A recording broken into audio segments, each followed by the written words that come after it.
Hey everyone, this is an entry from Robert J. Alexander's book on international Trotskyism. And the section I'm reading today is titled French Trotskyism from New PCI. From PCI to New PCI. Already fucking up the title, so you know this is going to be a rough one. Alright. During the 4 decades following World War II, French Trotskyism suffered from even more splits than it had experienced in its earlier years. By the early 1980s, there were 3 major Trotskyist organizations in France and several minor ones. During those decades, too, the French movement experienced alternating periods of success and failure in terms of membership and influence, ranging from being close to extinction during the 1950s to being a group of significance on the far left of French politics at other periods. By the early 1980s, French Trotskyism constituted an element of recognized, although still small, influence in organized labor and of major importance in the student movement. One of the 3 principal French Trotskyist parties was by then one of the largest organizations in international Trotskyism. The immediate post-war years. French Trotskyism emerged from the Second World War with 2 rival organizations. The larger of these was the Parti Communiste Internationaliste, the Fourth International's French affiliate, which had regrouped forces belonging to the Fourth International during World War II. The other group was Voix Ouvrière, to which we shall devote separate attention. During the last couple years of the war, the Trotskyists had expected a, quote, revolutionary wave, end quote, to come after the conflict and had expected that they would be able to grasp the leadership of that process. Events disappointed the Trotskyist hopes. The great mass of workers turned back to the, quote, traditional, end quote, left parties, that is, the Socialists and Communists for leadership, rather than to the Trotskyists. Furthermore, the, quote, revolution, end quote, did not take place, the Communist Party playing a particularly significant role in dampening whatever revolutionary aspirations certain groups of workers might have had. The first major activity of the PCI in the months following the liberation of Paris was a campaign to get the de Gaulle government to legalize the appearance of the party's newspaper, La Vérité, which, for a considerable period, was prevented by communist influence in the government. Many years later, one Trotskyist writer was to note that, quote, for the first time, and in spite of inadequacies, the party mobilized for a common objective. All of the organs of the party behaved more or less well, but all carrying out the tasks assigned to them. Above all, in this campaign, the PCI joined the presentations to the minister with a mass campaign. Petitions circulated. In spite of Stalinist and police repression, the members sold La Vérité Sunday after Sunday. But by its action, the party forced, at the end of 1945, the legalization of La Vérité.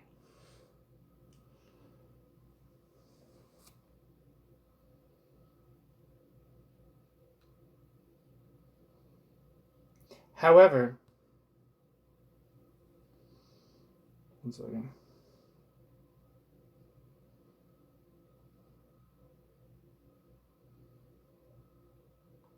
This same writer noted that, so I guess there's supposed to be an end of quotation somewhere, but I don't know where it is. But the quote's over. However, this same writer noted that after this concentrated effort, the Parti Communiste Internationaliste suffered a crisis. Without such a clear-cut immediate objective, its organization ceased to function as effectively. Its publications appeared tardily, and it became increasingly hard to collect dues from the members. However, The Trade Union Commission of the PCI was particularly active in the immediate post-war years. Working-class members of the PCI had pockets of strength in a few unions, and even where the party had no members, the Trade Union Commission tried to assure a presence in strikes and other activities through the distribution of literature. Trotskyists of the PCI were active in one of the first post-war strikes, that of the employees of the Social Security system in July 1945. Their prominence in the walkout of Paris printing trades workers in January 1946 was sufficient to bring a denunciation of them from A. Croizat, then a Communist Party member of the de Gaulle government.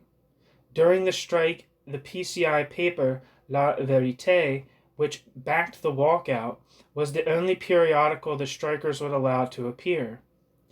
It has been noted that the PCI Trotskyists, quote, were present in the post office strike of August 1946, in the combats of labor printing workers, the Retau factory, in the first movement, quote, for bread, end quote, in Nantes, end quote.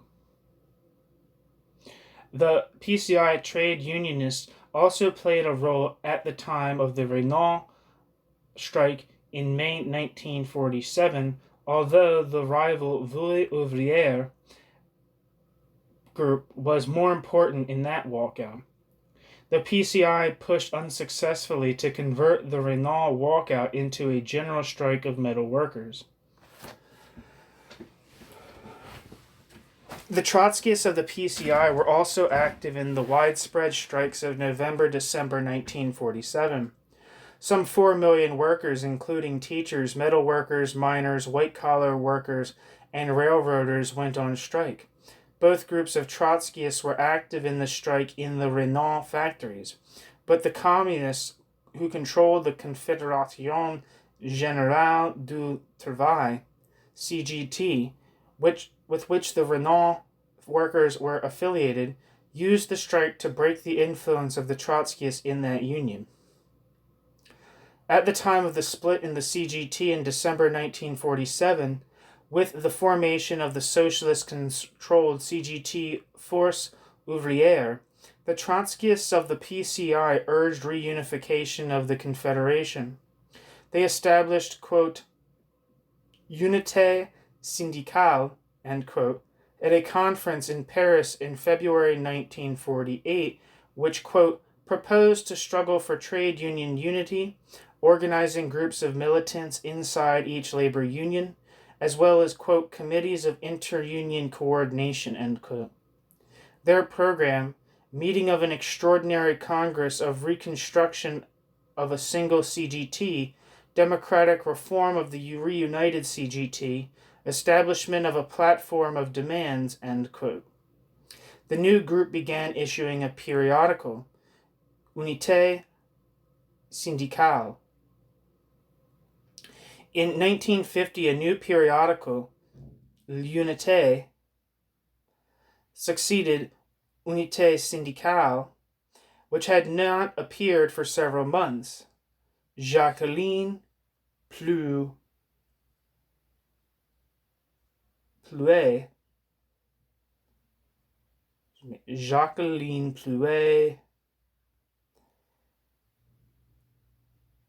Despatin has noted that, quote, it is the organ of a broad group, without distinction of trade union affiliation, in which the militants of the PCI played a preponderant role. Unlike Unité syndicale, it no longer puts accent on immediate reunification of the CGT, but rather on the lesser tactic for the immediate future, unity of action, end quote. The efforts of the PCI trade unionists were greatly hampered when in May 1951, 21 members, including Pierre Lambert, Stéphane Juste, and Yves Bella, were expelled from the CGT. During the immediate post-war years, the Parti Communiste Internationaliste also conducted electoral activity.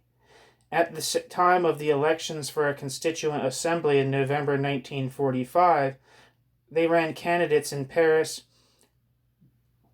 and Isère, I-S-E with an accent, R-E. I don't know if I'm pronouncing that right. Receiving a total of 10,817 votes. The PCI also participated in the general elections of June 1st, 1946. They ran 79 candidates in 11 different locations and received 44,906 votes out of a total of 3,240,744 in the constituencies where they had nominees.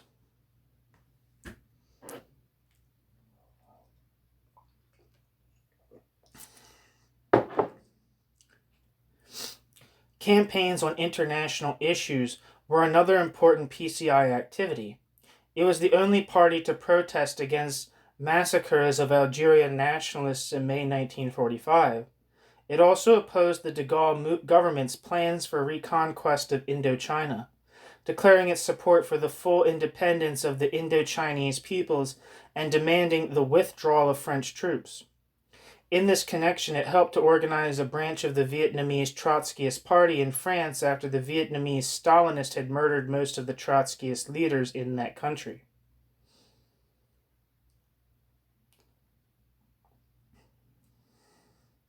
Desertions and early splits. A number of important figures who had been in the Trotskyist movement before and during World War II did not continue in its ranks in the post-war period. Pierre Naville and Gerard Rosenthal joined the Socialist Party, in which they were active for some time. Another serious early defection from the PCI was that of David Rousset. In October 1945, he drew up a document entitled Propositions for a New Appreciation of the International Situation, in which he wrote, quote, our programmatic base, which was essentially made up of the first four congresses of the Communist International and the works of Trotsky on Stalinist centrism, corresponds to a political experience, to a level of revolutionary struggles in the world which, today, has been completely modified, end quote. Rousset also argued that in the Third World War, which he regarded as inevitable, the Soviet Union would be forced to take the leadership in the world socialist revolution, a theme which was to be adopted a few years later by other leaders of the PCI, and by the Secretary of the Fourth International, Michel Pablo Raptis. Rousset was soon expelled from the PCI. Other pre-war French Trotskyists who abandoned the movement about the same time were Gilles Martinet, Henri Cloud, and the economist Charles Bettelheim, who returned to the Communist Party whence he had originally come. I'm probably going to end up reading some Charles Bettelheim for the channel because he has a lot to say about, or he's a relevant commentator on social developments in the USSR. I think he went on to become a Maoist and then kind of fell away from Maoism. I'm not sure if that's actually true. Just heard that. But I think Paresh Chattopadhyay learned a decent amount from him. So I'll have to read at least some of his later works from like the 80s. New divisions soon appeared among those people who remained in the Trotskyist movement. By the time of the Third Congress of the PCI in September 1946, there were three evident tendencies in the organization. The, quote, rightists, end quote, were led by Laurent Schwartz, who had been particularly active in the party during the war. The Center by Pierre Franck, and the, quote, leftist, end quote, by Chaulieu. If you don't know, Chaulieu is Cornelius Castoriadis's alias in the international Trotskyist movement.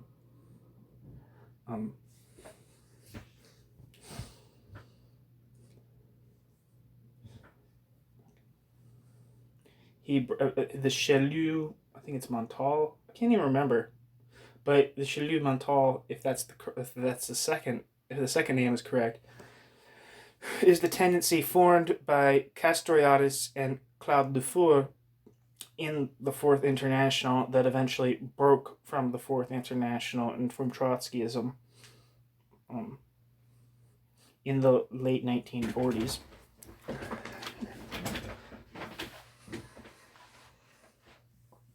Anyway, the so-called leftists raised the old issue which had brought a split in the Trotskyist movement of the United States at the beginning of World War II.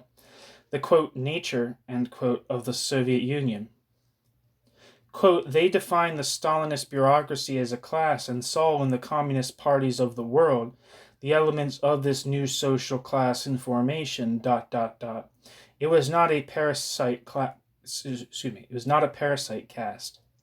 It had become a class, and so had a historic mission to fulfill, which sentimentally Chaulieu and his comrades condemned, end quote. The leftists were eliminated from the PCI. Just a side comment. One of the interesting things, I had to write I'm reading a lot of this literature because I'm a graduate student. I'm kind of like want to write about Castoriadis and like generation of like the people on the left of the Trotskyist movement that broke from Trotskyism. And maybe just about Castoriadis, but maybe broader. Who knows? But I had to write like a historiography of Castoriadis interpretation, and in order to do that, I had to read a couple books. And for instance, the one that's on the YouTube channel, Castoriadis and Critical Theory. And one of the things that they talk about that's discussed is that it took a little while for Castoriadis to conceptualize the USSR as state capitalist, or what he would call bureaucratic capitalist or totalitarian bureaucratic capitalist. He used a couple different terms to designate what the USSR was in the 1950s and on. But in the but there was no mention in the historiography of like the comparisons between like the bureaucratic collectivist conception of the USSR, spearheaded in the United States by people like Joseph Carter, I believe his name is, and Max Shachtman. And so I was thinking how it would be kind of interesting to like, hone in on perhaps on like the comparison between Castoriadis in this early period and Max Shachtman. The missing link there would probably be the Forrest Johnson tendency of Raya Dunayevskaya and C.L.R. James, who I believe were Shachtmanites initially, then developed, which would mean embracing a conception of the USSR as bureaucratic collectivist and not socialist or a degenerated worker state. So that would probably be an important thing to a group of theoreticians that would be important to research if I'm interested in how dissident Marxists in the West struggled to conceptualize what was the social content of the USSR as a society. Anyway, so the leftists were eliminated from the PCI. The rightists, on the other hand, without questioning any of the basic ideological tenets of Trotskyism, had obvious doubts whether the strategy of trying to make the existing PCI the center of the French Revolutionary movement was correct. A motion introduced by one of the rightist leaders, Yvan Craipeau, who I think also adopted a something similar at least to a bureaucratic collectivist conception of the USSR, was submitted to the Second Congress of the PCI in February 1946. It called for building the Revolutionary Party, quote, through grouping together the progressive tendencies which developed in the PCF and the Socialist Party, the PCF being the Communist Party of France, end quote. The motion was defeated by a vote of 24 against, 3 in favor, and 47 abstentions. In the Third Congress of the PCI, in September 1946, Craipeau became a Secretary General of the organization, and for a short while the orientation which he had proposed served as at least the party's unofficial position. Ever since 1944, Yvan Craipeau, apparently without specific authorization of the rest of the leadership of the PCI, had directed the efforts of a handful of Trotskyists who worked within the Jeunesse Socialiste, the youth organization of the Socialist Party. One of these became secretary of the JS organization in the department of the Seine.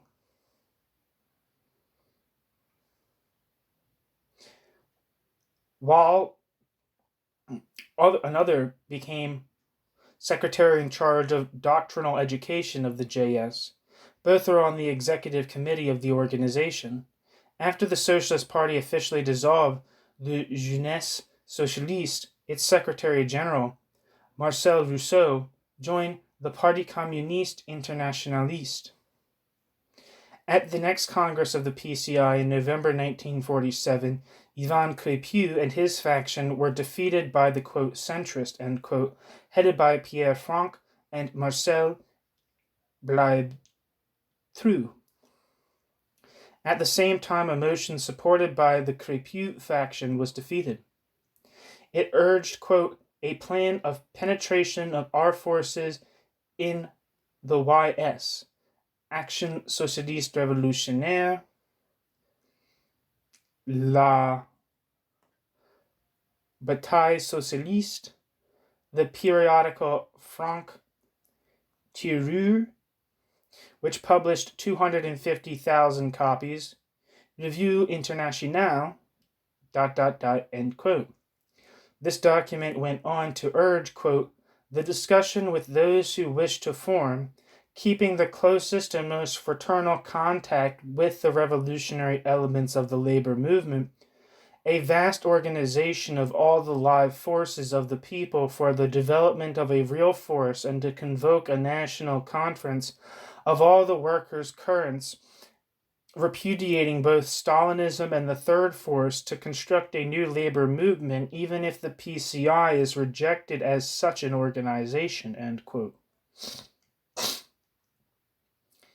Without leaving the PCI, the rightists joined with a number of intellectuals, including David Rousset, Jean-Paul Sartre, and Abel Camus, to establish the Rassemblement Démocratique Révolutionnaire. However, this association soon brought the expulsion of the PCI rightists from the Trotskyist movement. This expulsion was confirmed at the Second Congress of the Fourth International early in 1948. A resolution of that Congress provided that the expelled members of the French section could be reintegrated into it only if they accepted the decisions of the Second World Congress, accepted the line of the PCI majority on building a revolutionary party, worked under the direct control of the International Secretariat, and, quote, abstained rigorously, end quote, from publicly attacking the PCI. The centrist group, which represented the majority of the PCI, based its position on expressions of continued loyalty to the transitional program of the founding Congress of the Fourth International. For the moment, at least, it rejected both any questioning of the positions which Leon Trotsky had put forth in the transitional program and other documents, and any idea that Trotskyism in France could be expanded by joining forces with non-party leftist intellectuals or with Stalinist sympathizers.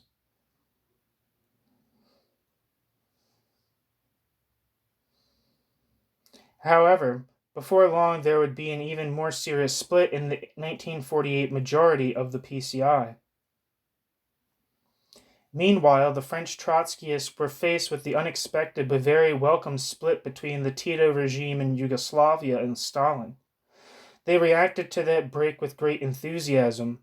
Pierre Franck, who had just become Secretary General of Parti Communiste Internationaliste, wrote that, quote, "A Stalinist party which breaks with Moscow ceases to be a Stalinist party, even if it keeps the Stalinist international regime, the Stalinist internal regime, methods of thought and slogans," end quote. It's a bad call. He also suggested that the Yugoslav Communist Party, quote, "is in the process of reconstructing Trotskyism in a fragmentary fashion and without an overall vision, but dealing with the most important questions," end quote.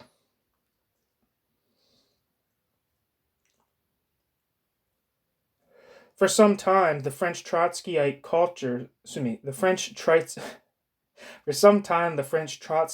cultivated relations with the Yugoslav regime and its embassy in Paris. During the summer of 1950, they organized French youth work groups to go to Yugoslavia to help out on a variety of projects. An association of brigades in Yugoslavia was organized, which for about a year and a half published a periodical, La Brigade. I don't know if I'm saying that right. However, La Brigade. However, when the Yugoslav delegation to the United Nations voted in favor of the resolution condemning the North Korean invasion of South Korea, the French Trotskyists turned strongly against the Tito regime. The 1952 split in the PCI. The French Trotskyists were the first to react negatively to the ideas which the Secretary of the Fourth International, Michel Pablo, began to develop soon after the outbreak of the Korean War, which involved a violent change in Trotskyist strategy and ultimately led to a schism in the Fourth International. As one French Trotskyist source has noted, quote, "This occurred not because the PCI had the most, quote, clairvoyant, end quote, members, but because the International Secretariat was located in Paris and the French militants were able to follow very concretely the liquidating consequences of the policy of Pablo," end quote. The positions adopted by Pablo between 1950 and 1952 are dealt with more extensively elsewhere in this volume. Here it is enough to note that he saw the outbreak of the Korean War as having begun a process of war and revolution to culminate in the Third World War, which he saw as occurring very soon.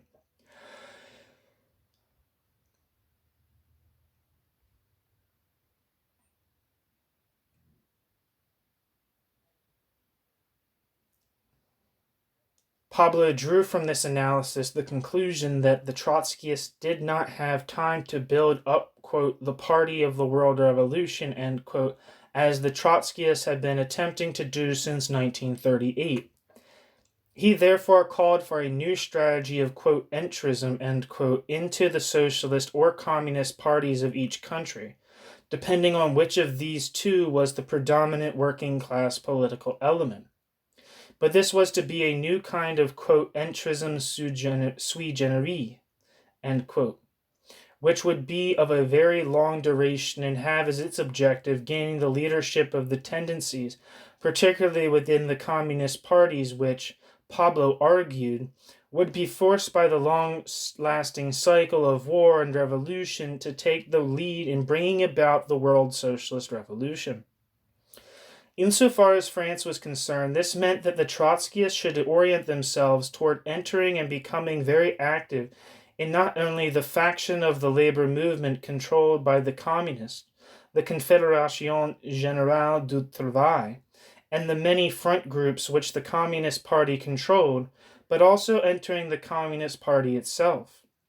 When Pablo first began to put forward these ideas, virtually the whole of the PCI leadership opposed them. However, very shortly a number of the principal party leaders went over to Pablo's point of view. and there began a bitter and long drawn-out factional fight which ultimately split the party and came near to destroying French Trotskyism. The conflict began at the 9th plenum of the Secretariat of the Fourth International in November 1950, where Pablo presented the first version of his newly evolving view. At that meeting, Pierre Franck and Privas, another French member of the International Secretariat, raised serious questions about Pablo's position, as did the Belgian Ernest Mandel.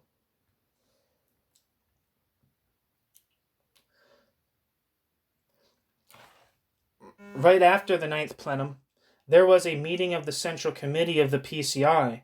George Clark, who represented Pablo at that meeting, violently attacked Franck and Privas, and the French Central Committee refused to approve the Pablo document. At another French Central Committee meeting in January 1951, Mandel, Privas, and Franck reported that Pablo had threatened their expulsion from the International Secretariat. Subsequently, Pablo did succeed in getting Privas removed from the political bureau of the International Secretariat, as a result of which he, Pablo, suddenly had a majority in that body which favored his point of view. He demanded that Franck and Mandel also come around to his way of thinking or face exclusion from the International Secretariat. Under this pressure from Pablo, Franck and Privas, as well as Ernest Mandel, changed their positions and began to support Pablo's ideas, which they had until then opposed. Pierre Franck was reported to have answered someone who questioned him about his apostasy, quote, "What do you wish? As for me, I have my baton as a marshal. I cannot accept being thrown out of the International Secretariat," end quote. The change in position of Franck, Privas, and some others meant the division of the PCI party leadership into a majority which still remained highly critical of the Pablo point of view, and a minority led by Franck and Privas who now supported it. At first, the Labor Commission of the party hesitated about getting involved in the factional dispute. Although they opposed the position of Pablo, they initially held back from joining in a formal anti-Pablo faction within the PCI. Undoubtedly, the factor which made them decide to participate actively in the struggle was their knowledge that, as recognized Trotskyists in the various unions in which they were active, they would under no circumstances be able to join the communist ranks. Pierre Lambert was the head of the Labor Commission. Once he and his associates joined the anti-Pablo faction, that faction had a strong majority. There was an open conflict between the two groups at a PCI Central Committee meeting in April 1951, which was attended by Pablo, who violently attacked the leaders of the majority. Pierre Franck also spoke out against the majority. Both the majority and minority presented documents on the party's trade union work, its youth activities, and organizational problems. Subsequently, in May 1951, the majority of the Central Committee of the PCI adopted a document, 10 Theses on Stalinism, which had originally been drawn up by Ernest Mandel before he joined Pablo's camp, and proposed to submit it to the upcoming Third World Congress of the Fourth International. Marcel Bleibtreu, who was at that point the chief spokesman for the majority, issued a document, quote, "Where is Comrade Pablo going?" end quote, replying to "Where are we going?" a document Pablo had issued outlining his new position. At the Third World Congress, a special French commission functioned to pass on the situation in the French section. At that meeting, Pablo and his allies engaged in an energetic series of attacks on the French majority. However, no change in the French leadership was decreed. The majority of the PCI agreed to submit to the discipline of the International and to try to undertake the, quote, "entrisme sui generis," end quote. The majority of the PCI agreed to submit to the discipline of the International and to try to undertake the entrisme sui generis. Its interpretation of what this meant differed strongly from that of Pablo and his supporters, however. This difference in approach was shown in two documents of the time. A resolution of the Political Bureau of the PCI on March 31st, 1952 stated the position of the majority. It said that, quote, "The concrete form of this orientation can only be a combination of independent work and of interest work within the Stalinist organizations or organizations in the control of the Stalinists, ... There is no question whatever of liquidating Trotskyism as an independent tendency in the workers' political movement. On the contrary, a correct understanding of the situation can permit us to play an important role in the months to come. But what is involved is to understand that the independent organization should above all aid the interest work by speaking in a language addressed essentially to the communist workers, and the interest work will be broadened. The interest work will broaden in scope as the war approaches." End quote. The position of Pablo and his allies was reflected in a letter which Mandel sent to the PCI majority group. It said that, quote, "Whatever the decisions of the 8th Congress of the party, the line to be applied after the Congress will be that of, quote, entrism sui generis." End quote. The division of the party into three sectors, one sector immediately realizing the entry, a second modifying its activity to be able to activate the interest turn within the near future, a third continuing independent work. This regroupment of the party required the revision of all sectors of activity. ... At the same time, it guarantees the continuation of independent work, with La Vérité and other organs, with its trade union activity and its own youth work, with its recruitment and the satisfying of all its inherent needs." End quote. Although the differences in these two orientations may seem one of emphasis, that difference was of major significance to the two factions. For the PCI majority, major emphasis in the party's work was to continue to be the independent activities of the party itself, with certain selected people attempting to, quote, enter, end quote, the communist ranks. With the Pablo people, the major emphasis of the party was to be on entering the ranks of the Communist Party and organizations under the communist control.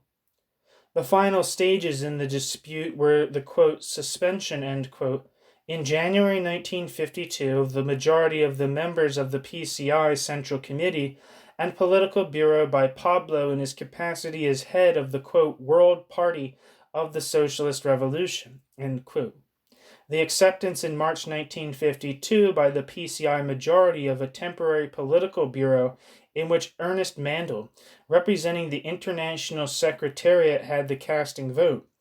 Then the suspension of Pierre Franck and other minority members by the majority of the PCI Central Committee. Two separate, quote, 8th Congresses, end quote, of the PCI were then organized by the majority and minority factions. At the time of the split, the Parti Communiste Internationaliste had about 150 members. Of these, a few more than 100 reportedly stayed with the majority and about 30 went with the minority. The rest presumably dropped out altogether.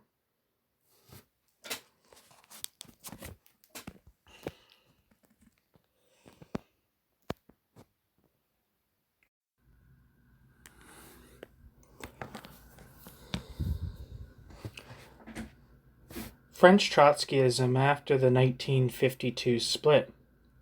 The 15 years following the 1952 split witnessed the near disappearance of French Trotskyism.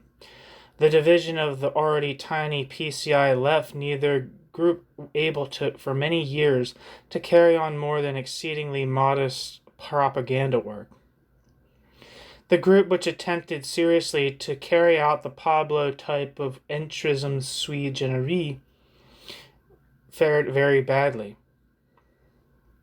One commentator from the anti-Pablo group noted many years later that, quote, some militants, at the price of the most repugnant statements, were integrated into the Communist Party of France and became the Communist Party of France's most zealous servants, prisoners of their own renegacy, end quote. Renegacy. I like that word. A few others who at first succeeded in entering the communist ranks were soon expelled as, quote, troublemakers, end quote.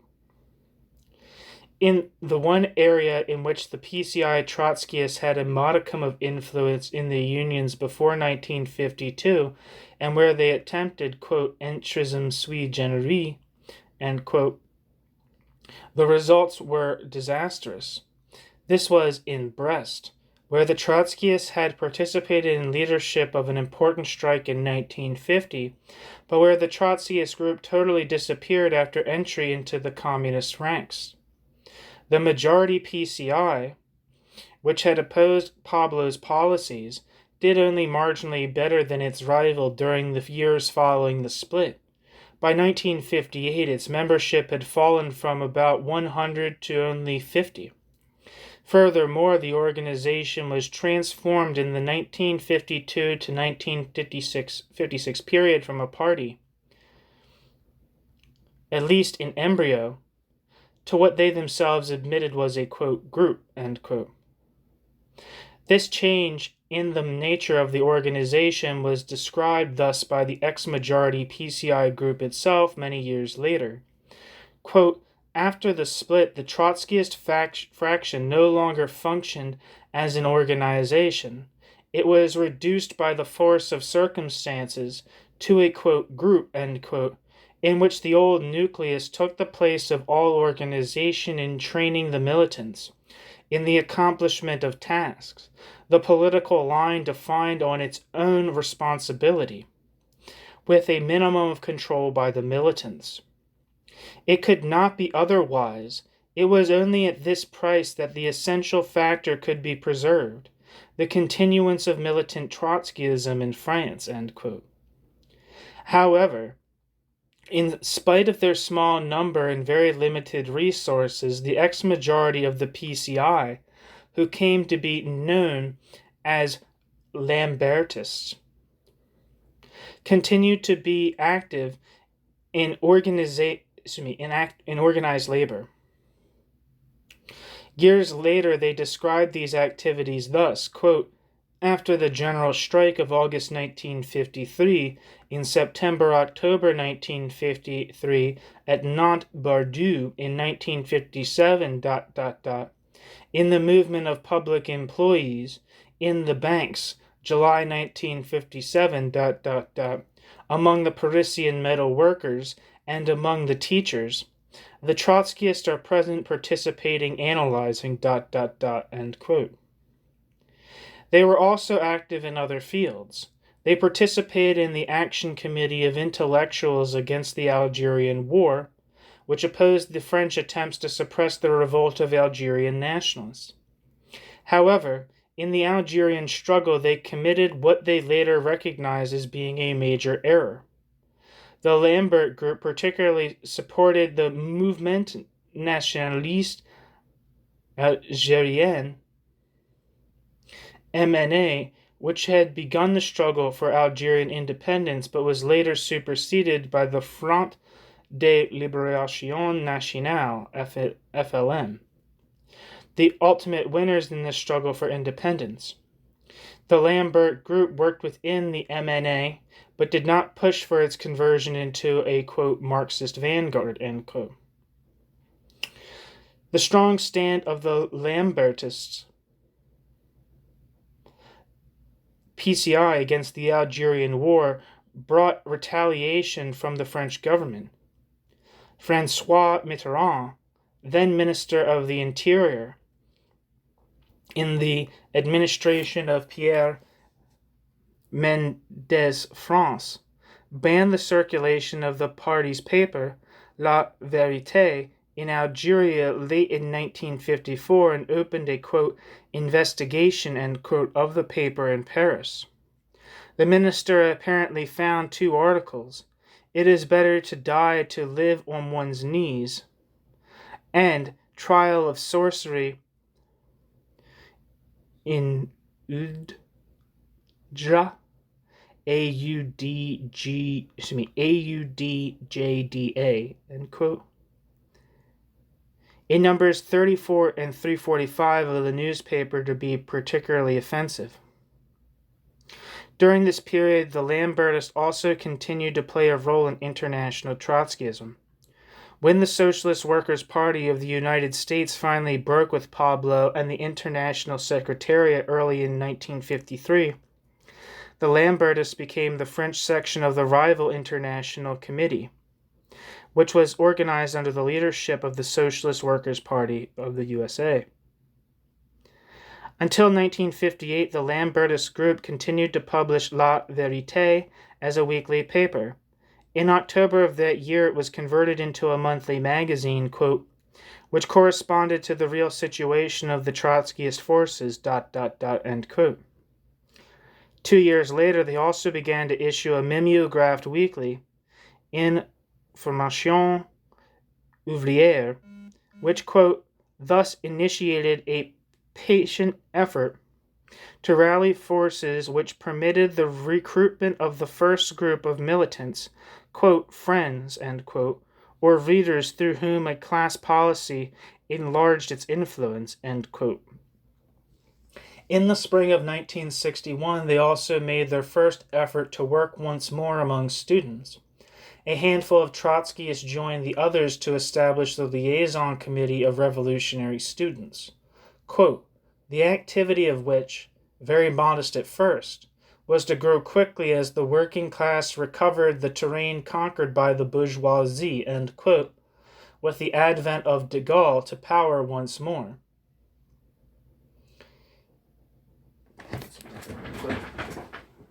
I'm thirsty. Dehydrate myself out here, you know? That's no good.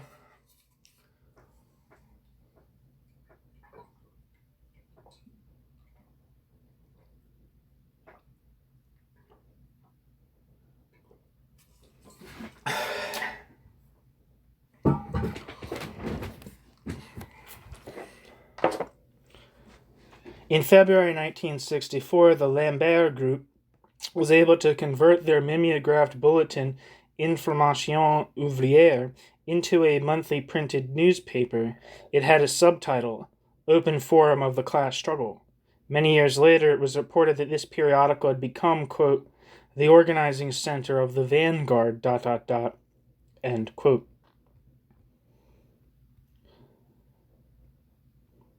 Early in 1964, the Lambertist group was able, together with the Lutte des Classes Trotskyist group and some independents, to organize a group of trade unionists in Nantes, who issued in March a so-called Call of Nantes, seeking to get all trade union groups to unite in a common struggle against the French bourgeoisie.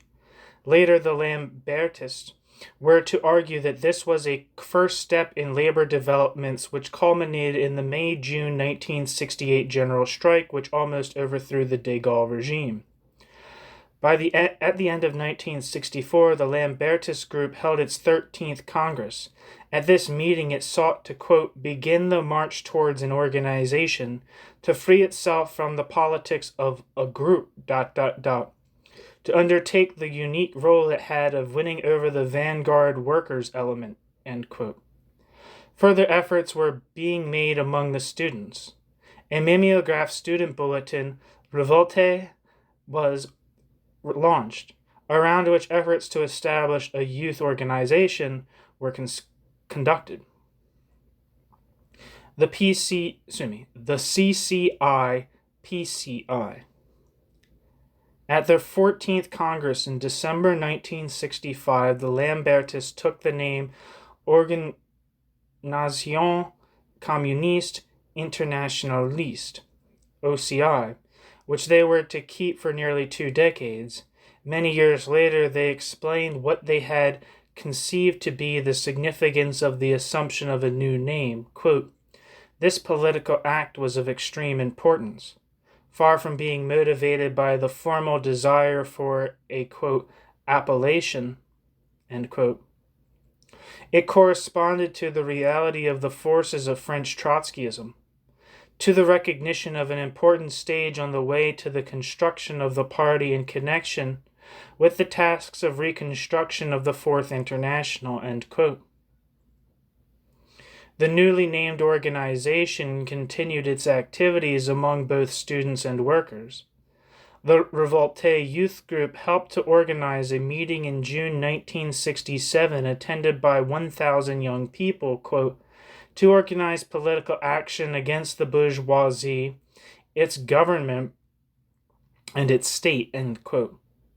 It also organized international demonstrations with its British counterpart, Young Socialists. In April 1968, the organization within which the OCI youth were active, the Comité de Liaison des Étudiants Révolutionnaires, took the name Fédération des Étudiants Révolutionnaires. It was involved in a situation in which student discontent was rising rapidly. In the labor movement, the OCI sought to stimulate the revival of labor militancy in the mid-1960s after the defeats it had suffered following the return of de Gaulle to power in 1958. The OCI also attempted to foment unity among the various groups into which French trade unionism was then divided. Its members participated in a number of strikes and demonstrations. The OCI also had its first experiment with electoral action. In the parliamentary elections of March 1967, it ran one candidate in a heavily communist district. Although no information is available on how well the OCI nominee did, his campaign was based on, quote, the perspective of the class united front, against the policy of class collaboration baptized, quote, Union of the Left, end quote, end quote. Both student and worker discontent culminated in the student labor general strike of May-June 1968, which almost toppled the de Gaulle government. Subsequently, the OCI claimed credit for converting what began as a student movement into a workers' uprising. They maintain that, quote, in the first hours of the morning of May 14, 1968, the general strike called it Sud Aviation, in Nantes, under the leadership of the Trotskyists, announced the general strike of May-June 1968, which opened a new historic period in the international class struggle, ... end quote. During the May-June 1968 general strike, the OCI stressed the need to form a united strike committee of all the country's labor organizations. They saw the situation as being pre-revolutionary and felt that such a strike committee could convert what had begun as an economic walkout into a movement to seize control of the state. Other political elements of the left, particularly the Communist Party, did not share these objectives, and the Communists were able to keep the movement oriented purely towards economic demands and ultimately to defuse the situation. The events of 1968 brought about the outlawing of the Organisation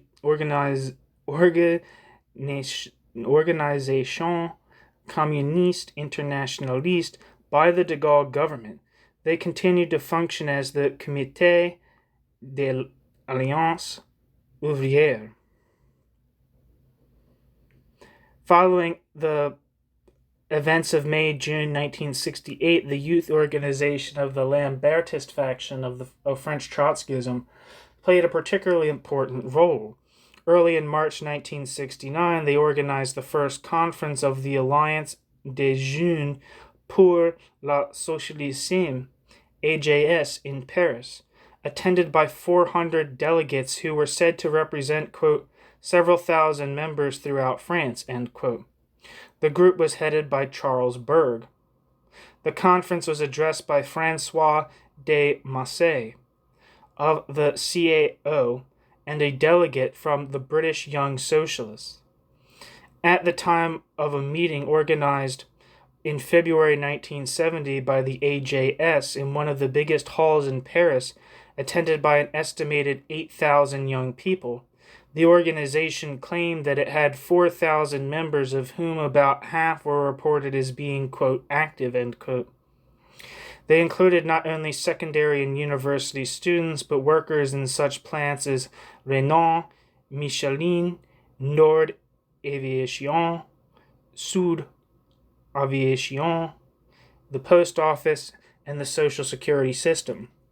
The AJS was reported to be, quote, particularly established in the Paris region, Clermont-Ferrand, Nantes, and in Dijon, end quote. The AJS was publishing a regular periodical, Jeune Révolutionnaire. The AJS held its second Congress in November 1971, at which it was reported to have a membership of 6,000 and an annual budget of 3 million francs. Le Monde commented that, quote, few political organizations of youth can be compared with it, end quote. The AJS had a national committee of 230 members, 2/3 of whom were in the provinces, and a national bureau of 25, all living in Paris. The AJS and the OCI, which was legalized again in 1970, were active on a number of issues. These included demonstrations against suppression of civil liberties in Czechoslovakia and protests against the war in Vietnam.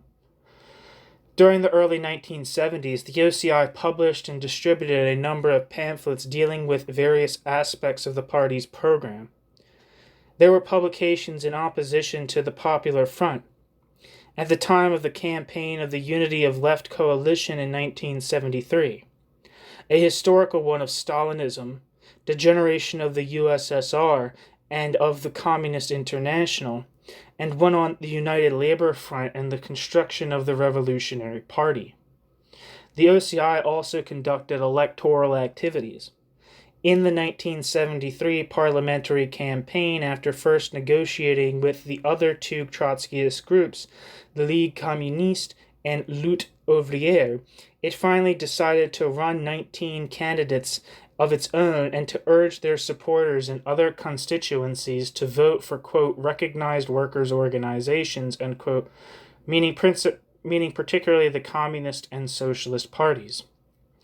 In the 1974 presidential election, the OCI called for a first-round vote for François Mitterrand, the socialist leader who was running as the candidate of the Union of the Left, consisting of the Socialist, Communist, and Left Radical Party.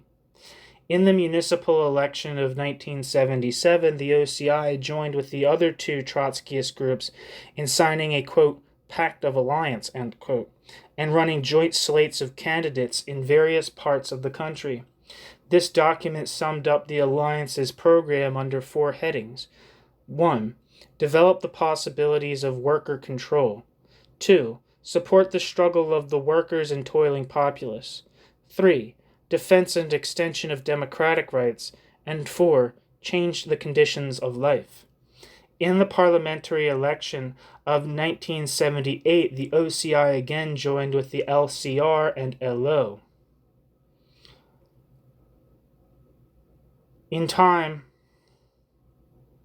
This time, to put up 250 candidates in the first round under the slogan, for socialism, for power to the workers. They urged their supporters to vote for socialist or communist candidates in the second round, in each case supporting the nominee more likely to win.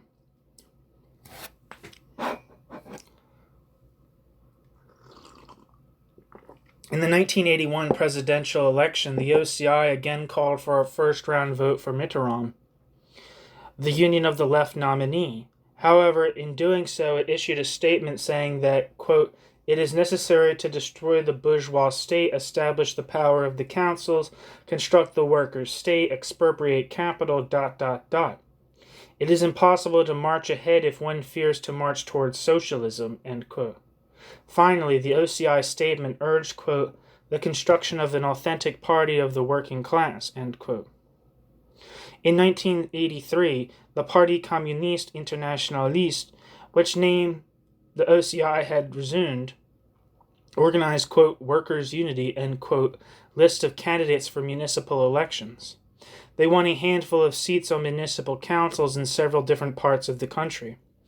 Then, in 1984, at the time of the European elections, the PCI organized a convention attended not only by members of their own party, but also by socialists and communists disillusioned in the Mitterrand government of the Union of the Left and independents. It endorsed a, quote, workers' and peasants' unity list, end quote, of 80 candidates, the great majority of whom were in their 20s and 30s and included metal workers, white-collar employees, and teachers. This list received 182,320 votes.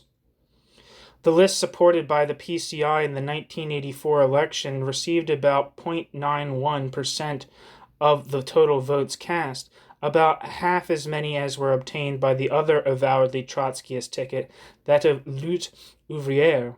However, one not too friendly commentator observed that the party's vote had fallen substantially in the heavily industrialized and working-class Paris region, as compared with the previous European parliamentary elections in 1979. By the early 1980s, the PCI was undoubtedly the largest Trotskyist party in France and one of the 2 or 3 largest in the world. It claimed 7,000 members in 1982. In September 1980, the organization Communiste Internationaliste had merged with a faction of the rival Ligue Communiste Révolutionnaire, said to number between 400 and 500 members, which had split from the LCR at the time. The followers of the Nahuel Moreno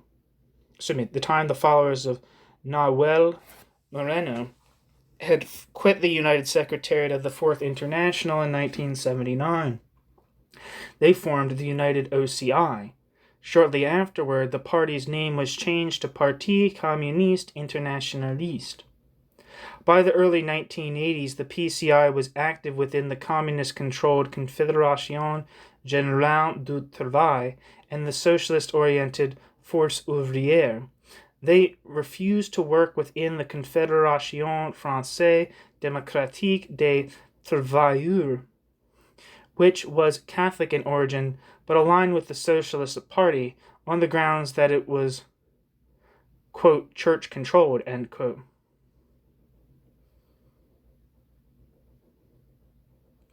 It was often difficult for Trotskyists to work within the CGT, and the PCI people were forced to do so surreptitiously in many cases.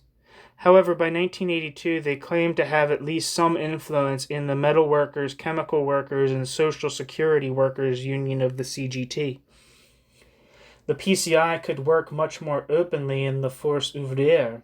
Officials of that organization admitted in 1982 that the PCI had some influence in local FO organizations, but denied that they had any major strength within the organization.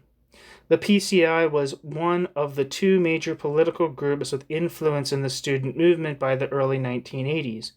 Until 1968, the Communists had controlled the Union Nationale des Étudiants Français, UNEF, the country's principal student organization. However, their role in dampening down the student worker uprising of May-June 1968 tended to discredit the Communist Party among the students, with the result that the OCI-PCI was able to win control of the organization. The Communists thereupon split the UNEF, and by the early 1980s, there existed the UNEF Réorganisée, controlled by the Communists, and the UNEF Indépendant et Démocratique, led by the PCI, but in which the Socialists were active. In student elections, the UNEF Indépendant et Démocratique usually won over its rival, but not without a struggle. The political situation after the advent of the Mitterrand government to power in 1980 was a difficult one for the PCI. For one thing, they had supported Mitterrand but both the first and second ballots. For another, the workers tended at first to strongly support the socialist president. The PCI's problem was one of organizing opposition to the policies of the Mitterrand government without cutting themselves off from the workers whose support they were trying to win. Nearly 3 years after the Mitterrand government took office, the leaders of the PCI felt that they had succeeded in this task. After the Mitterrand government began a, quote, austerity, end quote, program in mid-1982, the PCI's criticism of the government became increasingly intense. In December 1982, it organized a demonstration in Paris, which it claimed was attended by 20,000 people. This was followed by a, quote, national conference of political groups constituted on the initiative of the PCI, end quote.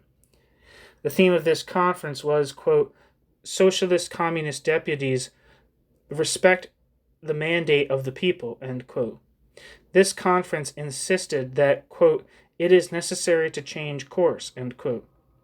It argued an end to wage freezes, a law prohibiting further laying off of workers, an end to the austerity budget, and support for freezing workers' rents.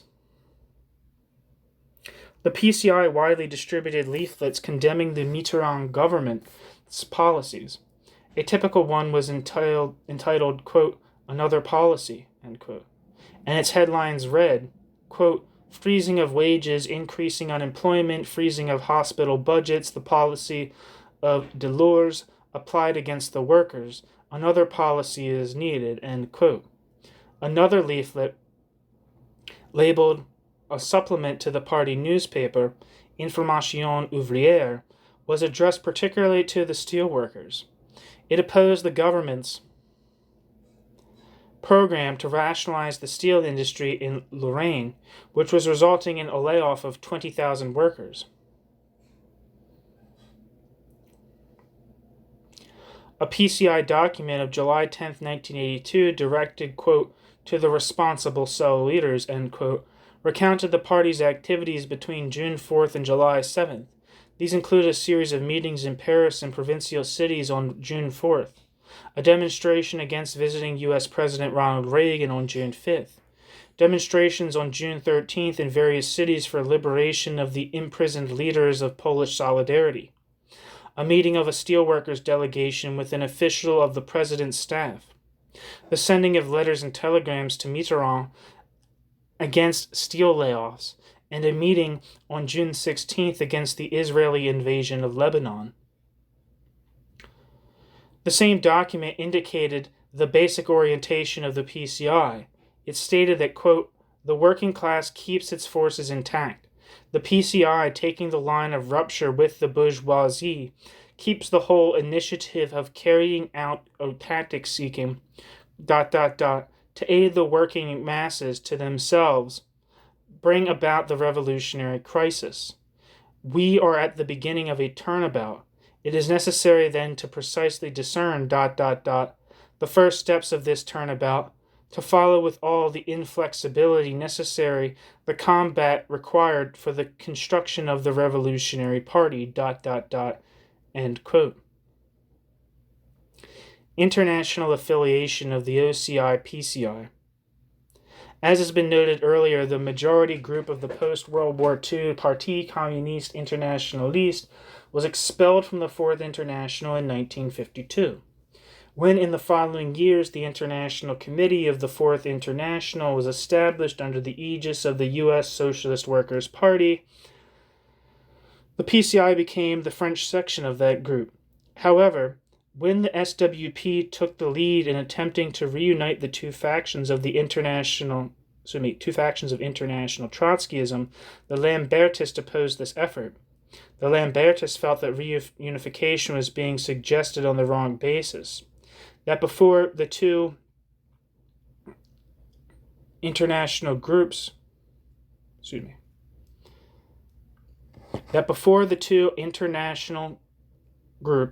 were reunited, there should be a thorough discussion of the factors which had brought about the original division in the ranks of international Trotskyism. Otherwise, there would be only a papering over of old differences which would lead to further splits in the future. The Lambertists joined forces with the British Socialist Labour League, headed by Jerry Healey, to maintain in existence the International Committee of the Fourth International. The Lambertists played a leading role in the one full-fledged conference held by the International Committee in London in 1966. At that meeting, they got the delegates to accept, at least formally, the OCI position that the original Fourth International had in fact ceased to exist and had to be, quote, reconstructed, end quote. In 1971 to 72, a split developed between the OCI and its British counterpart. As a result, the British group and its allies continued to use the title of the International Committee, whereas the OCI and the groups associated with the OCI established the Organizing Committee for the Reconstruction of the Fourth International, CORQI. In the early 1970s, the Organizing Committee for the Reconstruction of the Fourth International had very few affiliates apart from the OCI. At least in part because of this, the French group developed some interest in possibly joining forces with the United Secretariat of the Fourth International. This possibility seemed to be reinforced by the serious split which had then existed within the USEC between the major European affiliates and the Socialist Workers' Party and its allies. The OCI and SWP particularly shared their attitude toward the Portuguese Revolution, strongly opposing the USEC majority support for the Portuguese Communist Party's alliance with the Movimento das Forças Armadas, MFA, military group.